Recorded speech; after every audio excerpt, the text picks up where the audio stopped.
하시면 좋겠습니다. 하나님께서 당신을 사랑하십니다.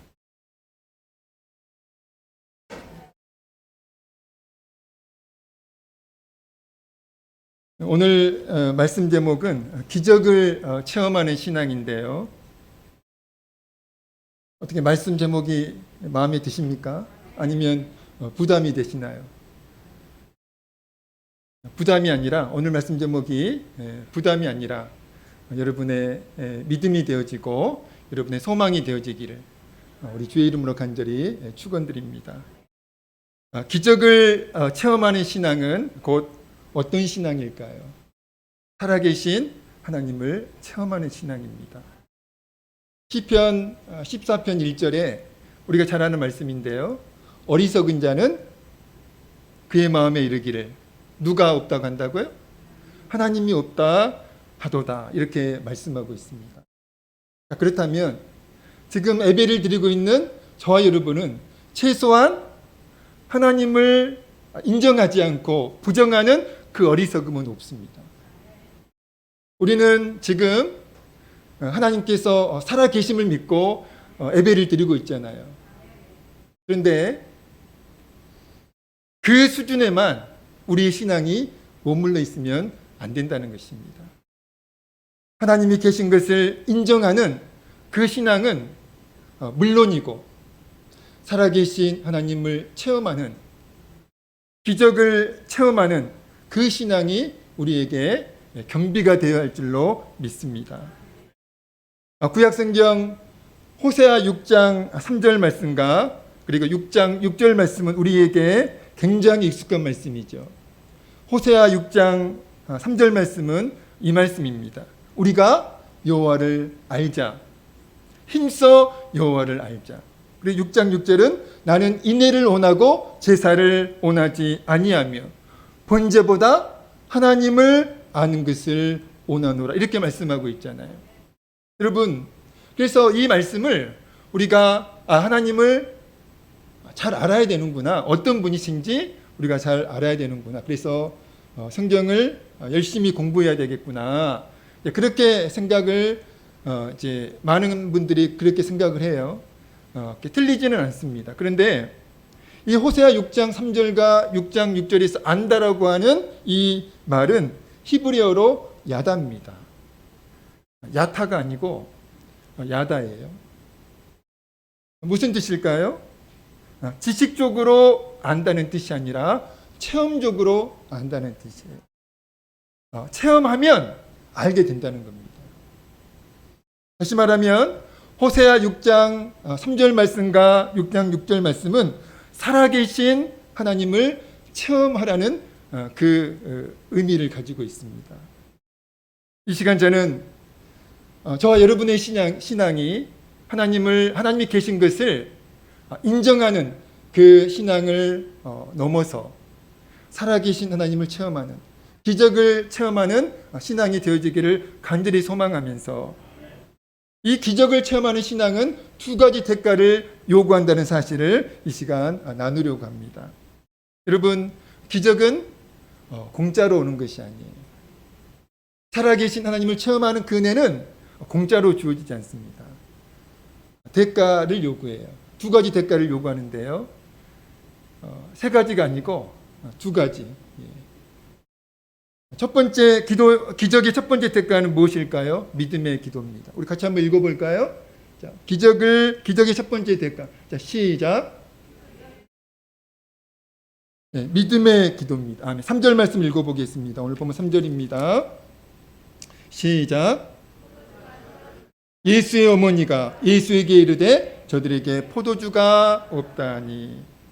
여러분, 예수님이 제자들과 함께 갈릴리 가나에서 열린 결혼식 잔치에 참석을 하셨는데, 예수님의 어머니, 오늘 말씀에 보니까 예수님의 어머니 마리아도 그 결혼식에 참석하신 것을 보면 아마도 친척 결혼식이었을 것으로 그렇게 추정을 합니다.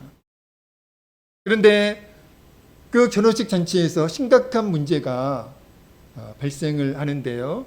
그 심각한 문제가 무엇일까요? 3절을 보니까요. 포도주가 떨어진지라. 우리는 아니 포도주가 떨어졌는데 왜 그게 심각한 문제야? 그렇게 생각할 수도 있지만 이스라엘의 결혼 문화에서는 이게 굉장히 심각한 문제입니다. 뭐 근처에 마트가 있어가지고 빨리 사올 수 있는 그런 상황도 아니에요. 포도주를 만드는 과정은 굉장히 시간이 오래 걸립니다. 그런데 그 포도주가 떨어진 거예요. 이스라엘의 결혼식 잔치에서 포도주는 가장 중요한 음식이었습니다. 그러니까 다른 음식으로는 대체가 불가한 거예요. 있으면 좋고 없어도 괜찮은 그런 음식이 아니라 반드시 있어야 되는, 결혼식이 끝날 때까지 절대로 떨어지면 안 되는 음식이 바로 포도주였습니다. 그래서 혼주가 사전에 충분히 넉넉하게 준비를 하지 않았겠어요. 그런데 갑자기 포도주가 떨어진 거예요. 사람들이 예상외로 많이 왔는지, 아니면 사람들이 많이 마셔서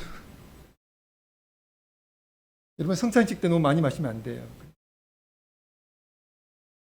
아무튼 포도주가 넉넉하게 준비를 했는데 포도주가 중간에 떨어졌습니다. 여러분, 결혼식 잔치에서, 이스라엘 결혼식 잔치에서 포도주가 떨어졌다는 것은 뭘 의미할까요? 잔치의 분위기를 망치게 되었다는 것을 의미하고요. 그리고 잔치를 준비한 혼주에게 굉장히 큰 수치가 되는 일이었습니다. 포도주의 그러한 의미를 잘 알고 있었던 혼주에게 포도주가 떨어진 그 상황은 심각한 위기로 느껴졌을 것입니다. 아마 혼주는 전혀 예상하지 못한 그 위기 앞에서 어찌할 바를 알지 못하고 발만 동동 구르고 있었을 것입니다. 여러분, 포도주가 떨어진 그 심각한 위기 상황에서 예수님의 어머니 마리아가 그 혼주의 그 심정을 잘 알고 있었던 예수님의 어머니 마리아가 안타까운 심정으로 예수님께 이렇게 말을 해요. 우리 3절 다시 한번 읽어보겠습니다. 시작. 포도주가 떨어진지라 예수의 어머니가 예수에게 이르되 저들에게 포도주가 없다 하니. 아멘. 포도주가 떨어진지라 예수의 어머니 마리아가 예수에게 이르되 저들에게 포도주가 없다 하니. 여러분, 예수님의 어머니 마리아는 지금 어찌할 바를 알지 못하고 발만 동동 구르고 있는 그 혼주를 대신하여 예수님께 포도주가 떨어진 사실을 알렸다는 거예요. 여러분 예수님의 어머니 마리아가 왜 예수님께 포도주가 떨어진 사실을 알렸다고 생각하시나요? 여러분, 지금 예수님의 어머니 마리아는 아들 예수가 아닌 하나님의 아들 예수님께 믿음으로 기도를 드리고 있는 거예요. 예수님의 어머니 마리아는 예수님이 하나님의 아들이심을 믿었습니다. 그리고 하나님의 아들이신 그 예수님의 신적 능력으로 포도주가 떨어진 그 심각한 문제가 해결될 수 있음을 믿었습니다. 그 믿음으로 지금 예수님의 어머니 마리아는 하나님의 아들이신 예수님께 포도주가 떨어진 그 사실을 알리고 있는 거예요. 기도하고 있는 것입니다. 야고보서 5장 13절에 너희 중에 고난당하는 자가 있느냐? 그는 어떻게 하라고요? 기도할 것이요. 너희 중에 고난당하는 자가 있느냐? 그는 기도할 것이요. 이렇게 말씀하고 있고요. 그리고 15절에서 이렇게 또 말씀하고 있습니다. 믿음의 기도는 병든 자를 후원하리니 주께서 그를 일으키시리라. 아멘. 여러분, 이 야고보서 5장 15절에서 말씀하고 있는 믿음의 기도를 제가 사보적 성경에서 제가 찾아보니까 이렇게 번역을 하고 있더라고요. 믿음으로 간절히 드리는 기도, 이렇게 번역하고 있습니다. 믿음으로 간절히 드리는 기도, 바로 그 기도가 믿음의 기도입니다. 예수님의 어머니 마리아는 지금 예수님께 하나님의 아들 예수가 아니라 하나님의 아들이신 예수님께 지금 믿음으로 간절히 기도를 드리고 있는 거예요. 여러분, 야고보서 5장 15절 말씀, 믿음으로 간절히 드리는 기도의 그 다음이 무엇입니까? 병든 자를 구원하리니 주께서 그를 일으키시리라. 여러분, 기적 아닙니까? 병든 자를 구원하리니 주께서 그를 일으키시리라. 아멘. 제가 청년 시절에 저에게는 불치병이 있었어요. 사랑의 병을 앓은 게 아니고요. 누군가를 짝사랑해가지고 그 사랑병이 아니고 불치병이 있었는데 심장병이 저에게 있었습니다. 그래서 치료할 수 없는 그런 병으로 이제 진단을 받았고, 그래서 군 복무 중에 제가 그 병으로 인해 가지고 의과사 제대까지 하게 됐습니다. 그리고 이제 굉장히 고통스러운 병이었어요. 그리고 이제 연세대학교 세브란스 병원에 이제 그곳에서 좀 이제 제가 앓고 있는 그 병에 대해서 어떤 지식이 있다고 해서 그 병원에 이제 입원을 하게 됐는데요. 그 병원에서도 확신은 없는 거예요. 그냥 제가 희귀병이니까 그냥 하나의 그냥 뭐라고 그러죠? 그냥 테스트 개념인 거예요. 제가 하나님께 정말 이제 간절히 그때 기도했었습니다. 하나님, 제 병을 고쳐주십시오. 치료해 주십시오. 그런데요, 놀라운 일이 일어났습니다.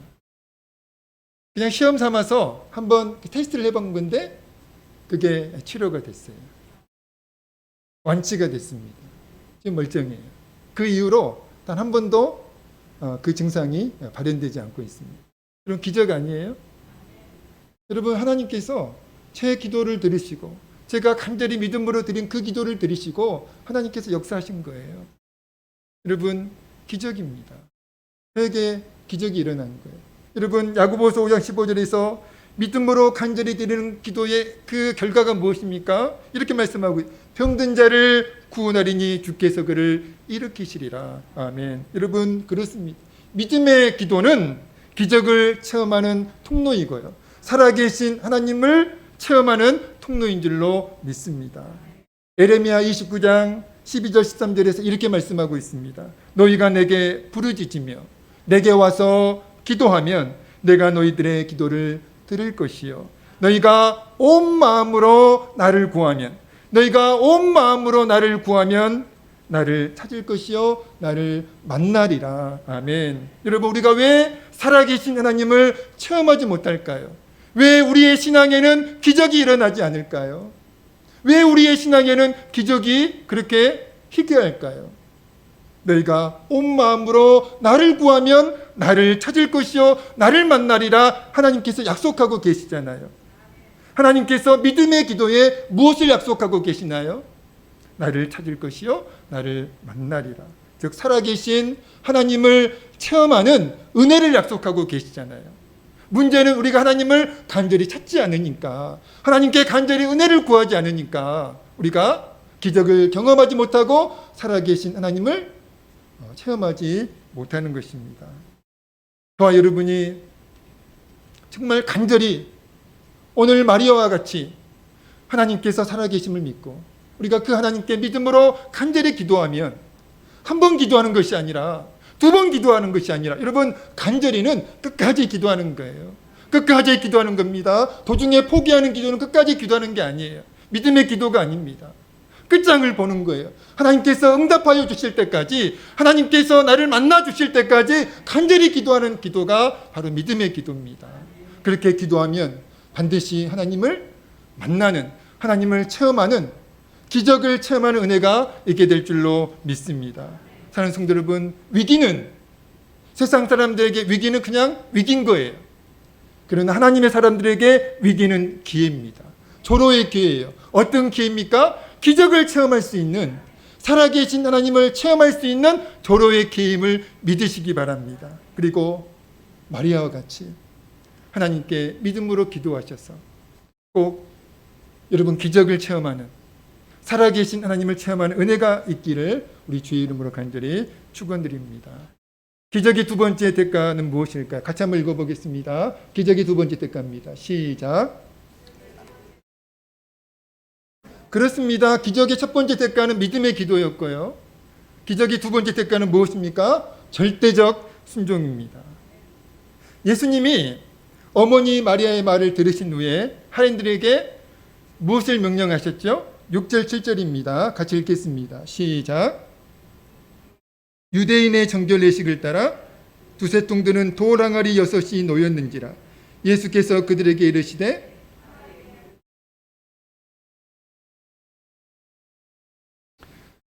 돌 항아리 6개가 이제 그 연회장에 있었는데 예수님께서 어머니의 이제 말을 들으시고 하인들에게 그 돌 항아리 6개 물을 채우라고 명령을 하십니다. 하인들이 예수님의 그 말씀에 순종하고 물을 항아리에 가득 채웠습니다. 근데 그것도 사실 대단한 순종이에요. 왜냐하면 당시 하인들은 굉장히 분주한 상황이었어요. 그리고 주인의 명령도 아니었습니다. 그런데 하인들이 예수님 말씀에 순종을 했다는 거예요. 그것도 대단한 순종입니다. 그런데 예수님이 하인들에게 또 뭐라고 말씀을 하세요? 8절입니다. 8절 읽겠습니다. 시작. 이제는 떠서 연회장에게 갖다 주라 하심에 갖다 주었더니. 여러분, 이상한 명령 아니에요? 지금 항아리에 뭐가 있는 거예요? 물이 있습니다. 그 누구보다도 하인들이 그 사실을 잘 알고 있어요. 항아리에 물이 있다는 것을. 근데 예수님이 하인들에게 이렇게 명령을 하시는 거예요. 이제는 떠서 갖다 주라는 거예요. 연회장에게 갖다 주라는 거예요. 여러분 같으면 순종을 할 수 있나요? 의심하는 저는 아마 확인하고 항아리에 뭐가 있나 확인하고 그냥 물이면 순종을 안 했을 것 같아요. 그런데 여러분 이상하잖아요.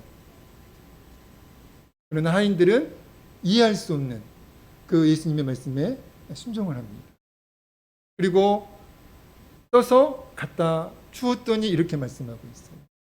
떠서 갖다 주었더니. 이해할 수 없는 상식과 이성에 반하는 그 예수님의 말씀을 제자들은 순종을 해요. 예수님의 그 말씀을 판단하지 않고 상식으로 이성으로 자신들의 경험으로 자신들의 지식으로 판단하지 않고 절대적으로 순종을 합니다. 그냥 순종을 하는 거예요. 예수님이 말씀하시니까 그냥 순종을 하는 거예요. 만약 하인들이 예수님의 말씀에 순종해서 물을 떠서 연회장에게 갖다 주었을 때 물이면 어떻게 되는 거예요? 하인들은 굉장히 큰 곤란에 처하게 됩니다. 그냥 물을 갖다 준 거잖아요. 그러나 그들은 예수님의 말씀에 순종하여 항아리에 있는 물을 떠서 연회장에게 갖다 주었다는 겁니다. 무슨 일이 일어났죠? 9절입니다. 9절 읽겠습니다. 시작. 연회장은 물로 된 포도주를 맛보고도 어디서 났는지 알지 못하되 물도온 하인들은 알더라. 아멘. 예, 거기까지 읽겠습니다.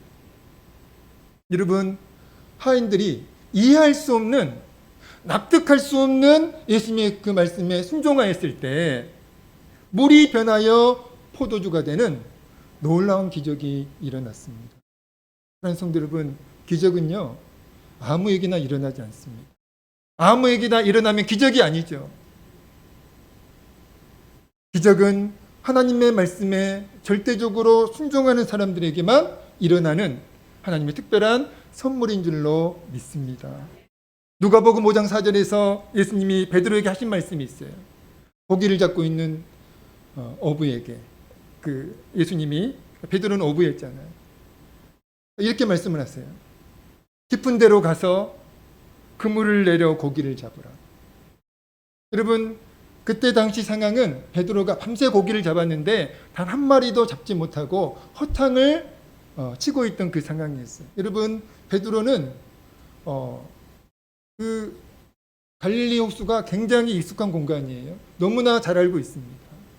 어디에 가면 고기가 많이 있고 언제 잡으면 고기가 많이 잡히는지를 잘 알고 있어요. 그에게는 경험이 있고 그에게는 전문 지식이 있습니다. 실력이 있어요. 그래서 밤새 고기를 잡았잖아요. 근데 한 마리도 잡지 못했습니다. 근데 예수님께서 베드로에게 깊은 데로 가서 그물을 내려 고기를 잡으라고 그렇게 말씀을 하시는 거예요. 여러분, 예수님의 그 말씀에 베드로가 뭐라고 했죠? 5절에 이렇게 말씀했습니다. 시몬이 대답하여 이르되 선생님, 우리들이 밤이 새도록 수고하였으되 잡은 것이 없지만은 말씀에 의지하여 내가 그물을 내리리이다. 주님의 말씀에 의지하여, 주님의 말씀에 순종하여 그물을 내리리이다. 무슨 말입니까? 자신의 경험, 자신의 지식으로 예수님의 말씀을 판단하지 않고, 여러분, 자신의 경험으로는, 자신의 지식으로는 예수님의 그 말씀에 순종할 수가 없습니다. 왜냐하면 틀린 말이거든요. 예수님은 어부가 아니에요. 어부는 베드로 자신이잖아요. 그런데 예수님의 그 말씀을 가만히 들어보니까 틀린 말이에요. 자신의 경험에 맞지 않습니다. 자신의 지식과도 맞지 않아요. 그러면 순종하면 안 됩니다. 틀린 말이니까. 그래서 베드로가 이렇게 말을 해요. 내 경험으로, 내 지식으로 예수님의 말씀을 판단하지 않고 예수님이 말씀하시니까 그 말씀에 내가 절대적으로 순종을 하겠습니다. 이 말이잖아요. 여러분, 베드로가 예수님의 말씀에 절대적으로 순종하였을 때 어떤 일이 일어났어요? 우리 이 말씀만 찾아서 읽어보겠습니다. 누가복음 5장 6절 7절입니다. 우리 앞에 있는 말씀이니까 요한복음 앞에 누가복음입니다. 5장 6절 7절입니다.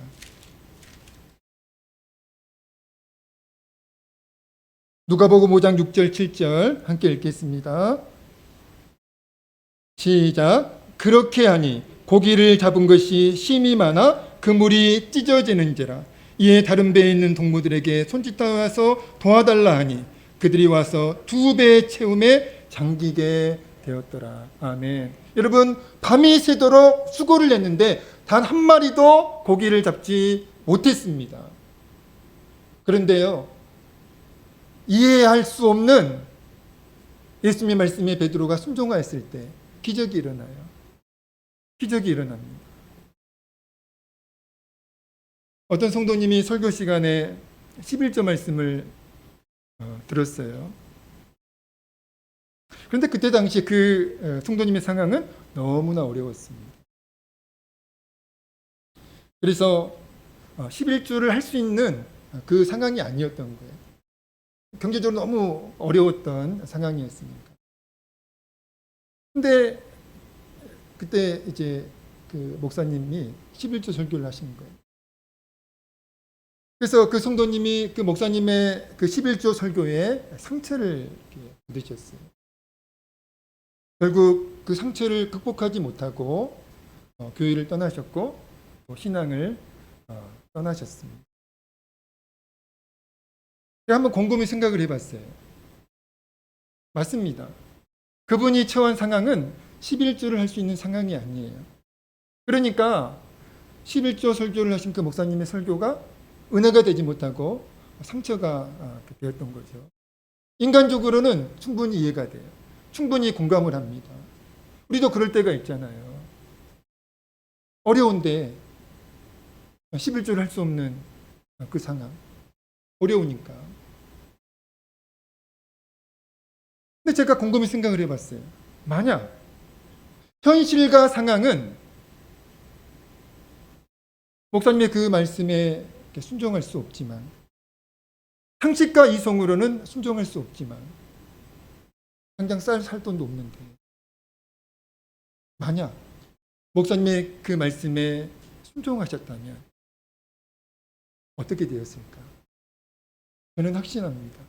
제가 만난 하나님, 제가 경험한 하나님, 만약 그때 그 성도님이 그 목사님의 말씀에 순종하고 믿음으로 결단했다면 아마 기적을 경험하지 않았을까요?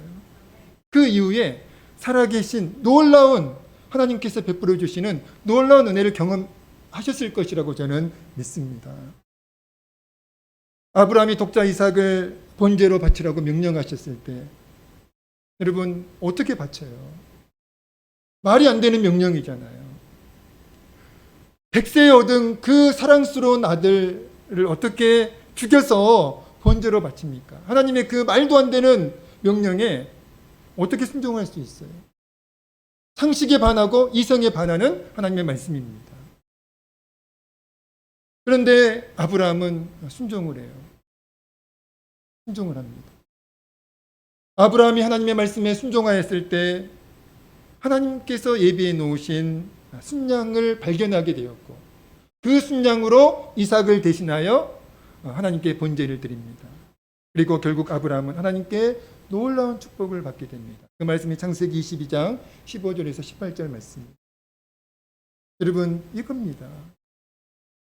도저히 순종할 수 없을 때, 상식에 반하고 이성에 반하고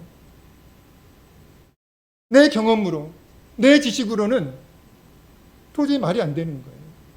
그러나 그때 우리가 믿음으로 순종하면 하나님께서는 우리에게 기적을, 또 살아계신 하나님의 은혜를 체험케 하여 주실 줄로 믿습니다.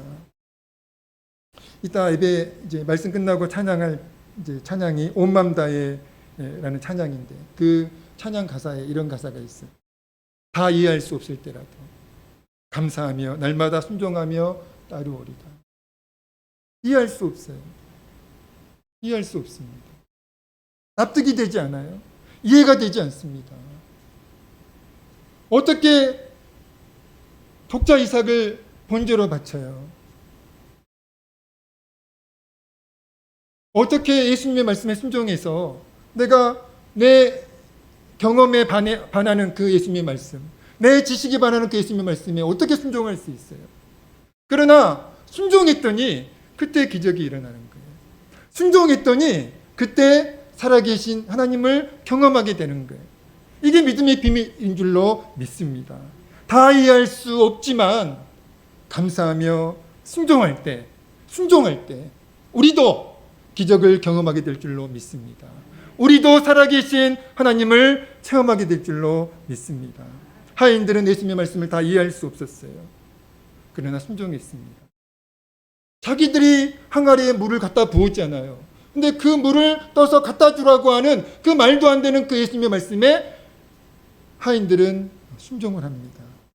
절대적 순종이잖아요. 하인들의 그 절대적 순종으로 물이 변하여 포도주가 되는 참으로 놀라운 기적이 일어났음을 믿습니다. 우리의 신앙은 반드시 두 가지 신앙이 겸비가 되어야 합니다. 첫 번째 신앙은 어떤 신앙이라고 그랬죠? 하나님을 인정하고 하나님이 계신 것을 인정하고 부정하지 않는 신앙이에요. 우리에게는 이 신앙이 있습니다. 그러나 그 신앙만 있으면 안 돼요. 또 어떤 신앙이 있어야 됩니까? 기적을 체험하는 신앙도 있어야 돼요. 살아계신 하나님을 체험하는 신앙도 있어야 됩니다. 그래서 우리에게 간증이 있어야 돼요. 살아계신 하나님을 만난 그 간증, 그 고백이 있어야 됩니다. 여러분, 분명히 성경은 마음을 다하고 뜻을 다하고 하나님을 사랑하라고 명령하고 있잖아요. 전심으로 하나님을 근데 어떻게 눈에 보이지 않는 하나님을, 눈에 보이는 사람도 우리가 사랑하기 어려운데. 아닌가요? 저는 그렇더라고요. 눈에 보이는 사람도 사랑하기가 어렵지 않아요. 근데 어떻게 눈에 보이지 않는 하나님을 어떻게 전심으로 사랑할 수 있어요? 힘을 다하고 마음을 다하고 뜻을 다하여 하나님을 사랑하라고 말씀하시는데 우리 너무 잘 알고 있잖아요. 어떻게 눈에 보이지 않는 그 하나님을 사랑할 수 있어요? 어떻게 그 하나님을 의지할 수 있습니까? 두 가지 신앙이 있으면 그게 가능하더라고요. 그게 가능해요. 저는요, 한계 상황에서 내 힘으로 도저히 안 되는 그 한계 상황에서 하나님께 간절히 기도하면 하나님 만나 주시던데요. 하나님 은혜를 주시더라고요. 여러분, 목사니까 얼마나 하나님을 잘 알겠어요, 지식적으로. 물론 부족함이 있지만. 그런데 그것만 가지고는 하나님을 전심으로 사랑이 안 되더라고요. 그런데 제가 하나님을 체험하니까 살아계신 하나님을 제가 수시로 체험하니까 하나님을 전심으로 사랑하게 되더라고요. 그게 비결입니다. 다른 비결은 없어요. 하나님을 아는 것만으로는 절대로 하나님을 사랑할 수 없습니다. 살아계신 하나님을 체험할 때, 우리가 기적을 체험할 때 우리가 하나님을 전심으로 사랑할 수 있게 되는 줄로 믿습니다. 말씀을 마치겠습니다. 기적을 체험하는 신앙은 반드시 두 가지의 대가를 요구한다고 했습니다. 첫 번째 대가는 뭐였죠? 믿음의 기도예요. 믿음의 기도입니다. 여러분, 위기 앞에서 여러분 주눅 들지 마세요. 우리 하나님 살아계십니다. 여러분, 위기는 살아계신 하나님을 체험할 수 있는 절호의 찬스예요. 여러분, 그때 기도하세요. 간절히 믿음으로 기도하십시오. 그러면 반드시 하나님을 만나주세요. 반드시 여러분의 기도에 응답하십니다. 반드시 기적을 그리고 하나님을 체험하는 은혜를 허락하여 주세요. 또 한 가지는 뭐였죠? 절대적 순종입니다. 도저히 순종할 수 없어요. 내 경험으로, 내 지식으로는 순종할 수 없어요. 상식으로는, 이성으로는 말이 안 되는 거예요. 그러나 그때가 순종할 때입니다. 순종하면 기적이 일어나요. 여러분, 교회에서 여러분 순종하기 어려울 때가 있어요. 내 생각으로는 이게 맞는데 그래서 순종을 안 해요. 그러면 아무 일도 일어나지 않습니다. 그러나 믿음으로 순종하면 그 다음에 놀라운 일들이 기다리고 있습니다. 여러분, 그것을 체험하는 거예요. 그것을 체험하는 것이 교회인 줄로 믿습니다. 여러분에게 하나님이 계신 것을 인정하는 신앙과 함께 살아계신 하나님을 체험하는 그 신앙이 겸비되어져서 마음을 다하고 힘을 다하고 뜻을 다해 하나님을 사랑하고 아브라함이 받았던 그 복 여러분도 받으시기를 우리 주의 이름으로 간절히 축원드립니다. 기도하시겠습니다. 하나님 아버지, 감사합니다. 저희를 사랑해 주시고 구원해 주셔서 감사합니다. 날마다 믿음으로 살아가게 해 주셔서 감사합니다. 하나님 아버지, 우리에게는 하나님이 계신 것을 부정하지 않고 인정하는 믿음이 있습니다. 그러나 그 신앙만으로는 부족함을 인정합니다. 하나님, 기적을 체험하는 신앙이 있어야, 살아계신 하나님을 체험하는 신앙이 있어야 전심으로 하나님을 사랑하게 되는 줄로 믿사오니 하나님 아버지, 우리에게 기적을 체험하는 신앙이 있어질 수 있도록, 살아계신 하나님을 체험하는 은혜가 있어질 수 있도록, 그래서 우리도 전심으로 하나님을 사랑하며 살아갈 수 있도록 역사해 주시고 은혜를 베풀어 주옵소서. 하나님 아버지, 믿음의 기도와 절대적 순종이 우리에게 있어져서 우리도 기적의 주인공이 되어질 수 있도록, 물돈 하인들에게 있었던 그 기적이 우리에게도 하나님 아버지 일어날 수 있도록 역사해 주시고 은혜를 베풀어 주옵소서. 예수님의 이름으로 간절히 기도하옵나이다. 아멘. 찬송